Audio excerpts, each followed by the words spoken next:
குஜராத் மாநிலத்துல கடந்த 1997ஆம் ஆண்டு நடந்த காவல் நிலைய துன்புறுத்தல் வழக்குல ஆயுள் தண்டனை பெற்றிருந்த முன்னாள் ஐபிஎஸ் அதிகாரி சஞ்சீவ் பட் இப்ப அந்த வழக்குல இருந்து விடுதலை பண்ணியிருக்காங்க.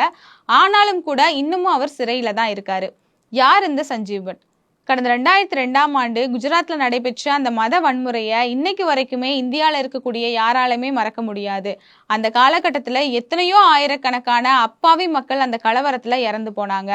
குஜராத்ல அன்றைய முதலமைச்சராக இருந்த நரேந்திர மோடி தான் அன்றைய காலகட்டத்தில் கலவரம் நடக்கும்போது காவலர்கள் எல்லாரையும் கூப்பிட்டு ஒரு கூட்டம் போட்டு கலவரக்காரர்கள் மேல எந்த நடவடிக்கையும் எடுக்க கூடாது அப்படின்னு சொன்னாரு. இதனாலதான் நாங்க எந்த நடவடிக்கையுமே எங்களால எடுக்க முடியல அப்படின்னு அன்றைய காவல் கண்காணிப்பாளரா இருந்த சஞ்சீவ் பட் நீதிமன்றத்துல முதல் முறையா தன்னுடைய சாட்சியத்தை சொன்னாரு. அதற்கு பிறகு 2011ஆவது ஆண்டுல இது குறித்த பிரமாண பத்திரத்தையும் தாக்கல் பண்ணாரு. நரேந்திர மோடிக்கு எதிராக சாட்சி சொன்ன ஒரே ஒரு காரணத்துக்காக அன்றையிலிருந்து இன்றைக்கு வரைக்கும் சஞ்சீவ் பட்டும் அவருடைய குடும்பமும் எண்ணற்ற ஒடுக்குமுறைகளுக்கு ஆளாகி இருக்காங்க.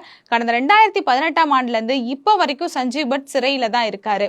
பாஜக அரசினுடைய பழிவாங்கும் நடவடிக்கையால இவர் மேல அடுக்கடுக்கான வழக்குகள் போடப்பட்டுச்சு. குறிப்பா மோடிக்கு எதிராக போலியான ஆவணங்களை இவர் நீதிமன்றத்துல சமர்ப்பிச்சாரு அப்படிங்கிற வழக்குல ஆரம்பிச்சு காவல் நிலைய விசாரணை கைதியை இவர் துன்புறுத்தினார்னு சொல்லி அதுக்காக இவருக்கு ஒரு ஆயுள் தண்டனையும், ரத யாத்திரை நடத்தினதுக்காக அத்வானியை கைது பண்றாங்க. அத்வானியினுடைய கைதை எதிர்த்து ஒரு மிகப்பெரிய கலவரம் நடக்குது. அந்த கலவரத்துல ஒரு 150 பேரை சஞ்சீவ் பட் அரெஸ்ட் பண்ணியிருக்காரு. அதுல ஒருத்தர் கைதுல இருந்து விடுவிக்கப்பட்டு வெளியானதுக்கு பிறகு 10 நாட்களுக்கு பிறகு உயிரிழந்திருக்காரு. ஆனா அந்த இறப்ப காவல் நிலைய மரணம் அப்படின்னு சொல்லி இவர் மேல வழக்கு பதிவு பண்ணி இதுக்கு ஒரு ஆயுள் தண்டனையும் இவருக்கு பெற்று கொடுத்திருக்காங்க. அது மட்டும் இல்லாம வழக்கறிஞர் ஒருத்தரை கைது பண்ண அந்த வழக்குல இவரே சாட்சியங்களை வச்சு போதைப் பொருள்ல அந்த வழக்கறிஞரை சிக்க வச்சாரு அப்படின்னு சொல்லி வழக்கு போட்டு அதுக்கும் 20 வருட சிறை தண்டனையும் பெற்று கொடுத்திருக்காங்க.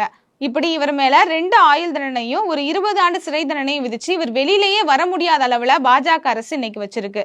அவர் மேல வழக்குகள் போட்டு சிறையில் அடைச்சது மட்டும் இல்லாம அவருடைய வீட்டை இடிச்சு குடும்பத்தையே நடுத்தெருவுக்கு கொண்டு வந்தாங்க. அதை எதிர்த்து அவரால் ஒரு வழக்கு போட முடியாத அளவுக்கு கூட இந்த பாஜக அரசு செஞ்சுச்சு.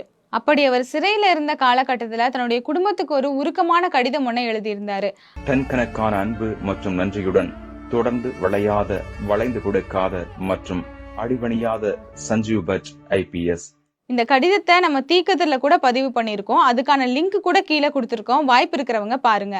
மோடிக்கு எதிராக சாட்சி சொன்ன ஒரே ஒரு காரணத்துக்காக சஞ்சீவ் பட் இத்தனை ஆண்டு காலமா சிறையில இருந்து இவ்வளவு கொடுமைகளையும் சந்திச்சுக்கிட்டு இருக்காரு.